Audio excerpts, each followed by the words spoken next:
তাৰ কাৰণে আপোনালোকৰ পৰা এটা সেৱা ল'ব খুজিছোঁ।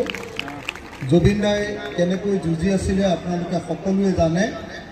আজি সেই জুবিন দাক শ্ৰদ্ধা জনাবৰ কাৰণে, তেখেতৰ প্ৰতি শ্ৰদ্ধাঞ্জলি জনাবৰ কাৰণে শিৱসাগৰত আজি যি সুন্দৰকৈ আমাৰ মহিলাসকলে আজি এনেকৈ সমবেত হৈছে আৰু বিহানামেৰে জুবিন দাৰ প্ৰতি শ্ৰদ্ধা জনাব আৰু জুবিন দাৰ ন্যায়ৰ দাবী উত্থাপন কৰিব। গতিকে আপোনালোক সকলোকে মই এই সমষ্টিৰ বিধায়ক হিচাপে আৰু আজিৰ আমাৰ এই অনুষ্ঠানৰ আপোনালোক যিহেতু অতিথি আৰু মই যিহেতু গৃহস্থ এই সমষ্টিৰ বিধায়ক হিচাপে আপোনালোকক মই গৃহস্থ হিচাপে আপোনালোকৰ সন্মুখত এটা সেৱা ল'ব খুজিছোঁ। আপোনালোকৰ পৰা এটা আশীৰ্বাদ আশা কৰিম, একদম অন্তৰৰ পৰা ভিতৰৰ পৰা, যাতে সঁচাকৈ মই অসমীয়া জাতিৰ কাৰণে কাম কৰিব পাৰোঁ।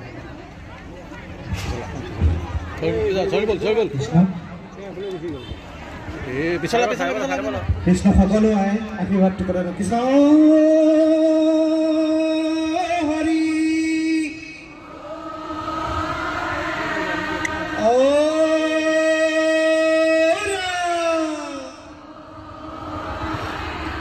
কৃষ্ণ।